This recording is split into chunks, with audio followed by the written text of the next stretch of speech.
জগদ্ধাত্রী আর স্বয়ংভূকে বরণ করে বাড়িতে নিয়ে এলো কৌশিকী আর মেহেন্দি। হ্যাঁ বন্ধুরা, এমনটাই দেখা যাবে। তাই সম্পূর্ণ জানতে ভিডিওটিতে লাইক দেওয়া, চ্যানেলটি সাবস্ক্রাইব করে দেখতে থাকো।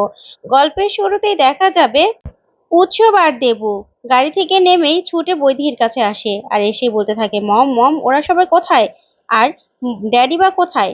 তখনই বৈদেহী বলতে থাকে, তোমার ড্যাড ভিতরে উকিলের সাথে কথা বলছে। ওইদিকে দেবু বলতে থাকে, রাজনাথ কোথায় রাজনাথ? তখনই কৌশিকের মা বলতে থাকে, এটা কেমন ব্যবহার দেবু? তুমি রাজনাথ কাকে বলছো? কাকে বলছো তুমি? তখনই দেবু বলতে থাকে, অত সব আমি জানি না, উনি কোথায়, উনি কোথায়? ঠিক তখনই সেখানে কৌশিকী চলে আসে আর এসেই ওদেরকে বলতে থাকে, শোনো, তোমাদের ব্যবহারগুলো ঠিক করে কথা বলো। এমন করে কথা বললে না, তোমাদের নিজেদেরই পায়ের মাটি সরে যাবে। যা শুনে অবাক হয়ে যায় দেবু আর উৎসব।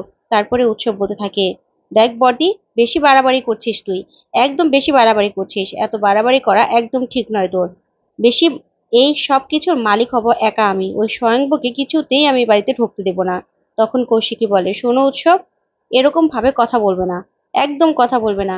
আজকে আইনি স্বীকৃতি পাবে স্বয়ংব, তাই এরকম ভাবে একদম কথা বলবে না। ঠিক তখনই উৎসব অবাক হয়ে যায় এই কথা শুনে। তারপরে দেখা যাবে রাজনাথ মুখার্জি কোর্ট থেকে বেরিয়ে আসে। বেরিয়ে আসলেই তখন উৎসব বলতে থাকে, ওখানে কি হলো ড্যাড, ভিতরে কি হয়েছে? তখন রাজনাথকে দেখে অবাক হয়ে যায় সবাই, কিন্তু রাজনাথ কোনো কথাই বলে না। তখন দেবু বলে, আপনি কথা বলছেন না কেন? কি হয়েছে ওখানে? কি বললো বলুন? কিন্তু রাজনাথ কোনো কথা বলে না। তখন বৈদেহ বলতে থাকে, কি হয়েছে রাজনাথ, বলো, ভিতরে কি রায় দিল, বলো তুমি। কিন্তু রাজনাথ কিছু না বলেই বলতে থাকে যে জগদ্ধাত্রী আর স্বয়ংভু কোথায়? তখন বৈদেহী বলতে থাকে, জগদ্ধাত্রী আর স্বয়ংভুকে দিয়ে তুমি কি করবে? তুমি কি করবে? তখন আর কোনো কথাই বলে না রাজনাথ। তখন কৌশিকী বলে, কাকাই বলো, ভিতরে কি হলো বলো। মেহেন্দিও বলতে থাকে, বাবা বলুন, ভিতরে কি হলো, কি রায় হলো বলুন। কিন্তু কোনো কথাই বলে না রাজনাথ। আবারও বলে ওঠে, জগদ্ধাত্রী আর স্বয়ংভু কোথায়? তখন উৎসব বলে, তুমি ওদেরকে দিয়ে কি করবে? কি করবে ওদেরকে দিয়ে? তোমার ওদেরকে কি দরকার? ঠিক তখনই সেখানে চলে আসে জগদ্ধাত্রী আর স্বয়ংব। তখন সানভি বলতে থাকে, ওই তো স্বয়ংবদা চলে এসেছে, স্বয়ংব মুখার্জি। তারপরে সবাই তাকিয়ে থাকে ওদের দিকে। তখন স্বয়ংব আর জগদ্ধাত্রী গাড়ি থেকে নেমে আসে। নেমে আসলেই রাজনাথ মুখার্জি রাজনাথ মুখার্জি সামনে যায় স্বয়ংবর। তখন স্বয়ংব বলতে থাকে, হাত জোর করে আপনাকে বলছি, ভিতরে কি রায় হলো সেটা আমি জানি না, তবে যদি রায় হয় যে আমি আপনার সন্তান নই, তাহলে আমার মাকে প্লিজ কেউ অপমান করবেন না। আমার মাকে অপমান করার অধিকার কারোরই নেই। আমি আপনাকে কথা দিচ্ছি, আমি কোনোদিনও আপনাদের চৌকাঠ পেরোবো না, আর আপনাদের কারোর সামনে আসবো না। আমি বলে দিচ্ছি, তারপরেও আমার মাকে যেন অসম্মান করা না হয়। যা শুনে অবাক হয়ে তাকিয়ে থাকে রাজনাথ মুখার্জি। তখন জগদ্ধাত্রী বলতে থাকে, স্বয়ংভু তুমি এগুলো কি বলছো? তখন স্বয়ংভু বলে, আমি ঠিক বলছি জগদ্ধাত্রী, আমার মাকে আমি আর অসম্মান করতে চাই না, আর আমি ও বাড়িতেও ফিরে যেতে চাই না।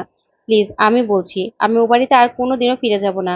আমি কিচ্ছু চাই না, কিচ্ছু চাই না, আমি কিচ্ছু চাই না, শুধু চাই যে আমার মাকে যেন কেউ অসম্মান না করে। আমি অনেক দূরে চলে যাব, সত্যি বলছি, আমি অনেক দূরে চলে যাব, কিন্তু আমি চাই না আমার মাকে কেউ অসম্মান করুক। তখন এই কথা শুনে রাজনাথ অবাক হয়ে স্বয়ংভূর দিকে তাকিয়ে থাকে। ঠিক তখনই উৎসব বলে ওঠে, হ্যাঁ, তোর মায়ের কোন পাপের ফসল তুই কে জানে, না হলে রাজনাথ মুখার্জির সন্তান তো তুই নয়। যা শুনে অবাক হয়ে যায় স্বয়ংব। তারপরে রেগে গিয়ে উৎসবের কলার চেপে ধরে আর বলে, আমার মায়ের সামনে আর একটা উল্টাপাল্টা কথা বলে না, আজকেই তোকে এখানে পুঁতে রেখে দেবো আমি। তখন কৌশিক এসে বলতে থাকে, স্বয়ংব এটা কি হচ্ছে, তুমি কেমন ব্যবহার করছো, কেমন ভাবে কথা বলছো? আর উৎসব, যে একজন মা তুল্য মহিলা সম্পর্কে তুই এসব কি কথা বলছিস, কি কথা বলছিস তুই? দেখ, এখনো কথাবার্তা ঠিক করে বল, না হলে কিন্তু তোরই সমস্যা হবে।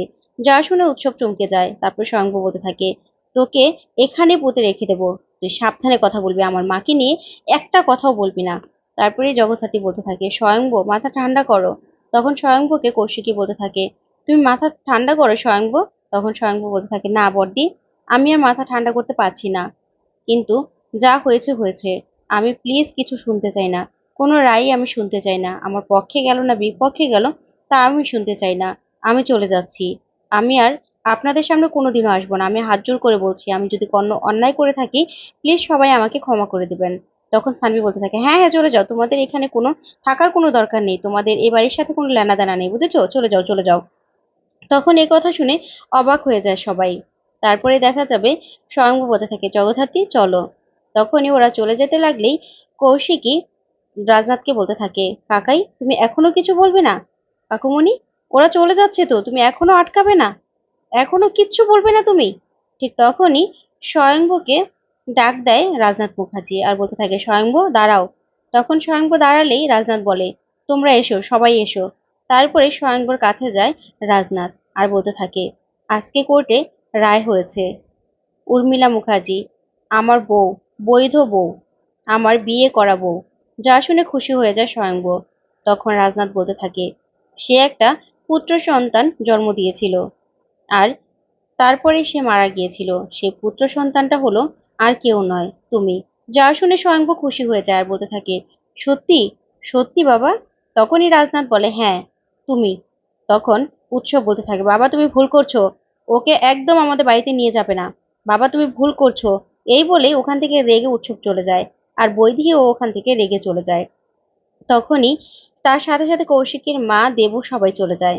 তখন কৌশিকী বলতে থাকে, কাকিমণি রাগ করে চলে গেল আজকে? তখন প্রীতি বলতে থাকে, কি করবে, নিজের হাতে কি নিজের সর্বনাশটা দেখবে নাকি চোখে? তখন এই কথা শুনে সানভি বলতে থাকে, তুই এরকম ভাবে একদম কথা বলবি না। তখনই সানভি বলতে থাকে, সত্যি স্বয়ংবদা আমার দাদা? তখন সানভিও অবাক হয়ে যায় এই কথা শুনে, আর কৌশিকী খুশি হয়ে যায় আর মেহেন্দিও খুশি হয়ে যায়। তারপরেই রাজনাথ স্বয়ংভূকে জড়িয়ে ধরে, আর স্বয়ংভূ রাজনাথকে জড়িয়ে ধরে কাঁদতে থাকে আর বলতে থাকে, বাবা তুমি আমার সত্যিকারই বাবা? তখন রাজনাথ বলে, হ্যাঁ আমিই তোর বাবা। আজকে কোর্ট থেকে সব রকম স্বীকৃতি পেয়ে গেছে, আজকে আইনি ভাবে জানতে পেরেছি যে তুই আমার সন্তান। আমি আগেও জানতাম, এখনো জানি যে তুই আমার সন্তান। এই বলে স্বয়ংভূকে জড়িয়ে ধরে রাজনাথ। তখন খুশি খুশি হয়ে যায় জগদ্ধাত্রী আর কৌশিকী। তারপরেই রাজনাথ বলতে থাকে, ওদেরকে বরণ করে ঘরে তোলার ব্যবস্থা করো। তখন কৌশিকী আর মেহেন্দি বলে, হ্যাঁ হ্যাঁ অবশ্যই। তারপর দেখা যাবে ওরা সবাই রেডি হয়ে বরণ ডালা নিয়ে দাঁড়িয়ে আছে। এদিকে খুব সুন্দর করে সেজে এসেছে জগদ্ধাত্রী আর স্বয়ংভূ। তখন জগদ্ধাত্রীকে মেহেন্দি বলতে থাকে, বড়দি তোকে তো খুব সুন্দর লাগছে রে, একদম নতুন বইয়ের মতো। তখন জগদ্ধাত্রী বলতে থাকে, কি যে বলিস না তুই মেহেন্দি। তখন কৌশিকীর মা বলতে থাকে, এরকম করে মাঝে মাঝে সুন্দর করে বইয়ের মতো সাজবে, নতুন বইয়ের মতো, বুঝেছো? তাহলে বড় তোমাকে নতুন করে ভালোবাসতে পারবে। তখন এই কথা শুনে লজ্জা পেয়ে যায় জগদ্ধাত্রী। তারপরেই প্রীতি সানভি বলতে থাকে, মেহেন্দি এবার এবার বরণ করাটা আমরা শুরু করি। তখনই কৌশিকী আসে আর এসে বলতে থাকে, আমাকে ছাড়াই তোমরা বরণ করে নিচ্ছ? তখন মেহেন্দি বলতে থাকে, বড়দি আপনাকে কি সুন্দর লাগছে। তখন কৌশিকীও বলতে থাকে, তোমাদেরও খুব সুন্দর লাগছে। তারপরেই দেখা যাবে কৌশিকী বলতে থাকে, কাকিমণি আসলো না? তখন সানভি বলে, নিজের সর্বনাশ নিজে কি করে দেখবে, না এসেছে ভালো করেছে। যা শুনে অবাক হয়ে যায় কৌশিকী। তখন কৌশিকী বলে, কাকাই কোথায়? তখনই সেখানে রাজনাথ চলে আসে। আর তখন তখন কৌশিকী বলতে থাকে, কাকুমণি কাকিমণি আসলো না? তখন রাজনাথ বলে, না এসেছে ভালো হয়েছে, আসার কোনো দরকার নেই, এই আনন্দ অনুষ্ঠানটাই ও নষ্ট করে দেবে। কোনো দরকার নেই, তোমরাই বরণ করে ঘরে তোলো। তখনই কৌশিকীর মা বলে, একদম ঠিক বলেছে রাজ, তার থেকে আমরাই বরণ করে ঘরে তুলি। এই বলেই তারা এক এক করে বরণ করতে থাকে, আর ওইদিকে স্বয়ংভূ আর জগদ্ধাত্রী দরজার সামনে দাঁড়িয়ে আছে, খুব আনন্দ করছে ওরা। তো বন্ধুরা আজকের আপডেটটি কেমন লাগলো অবশ্যই কমেন্ট করে জানাতে ভুলবেন, আর পরবর্তী আপডেট পেতে অবশ্যই চ্যানেলটি সাবস্ক্রাইব করবে। ধন্যবাদ।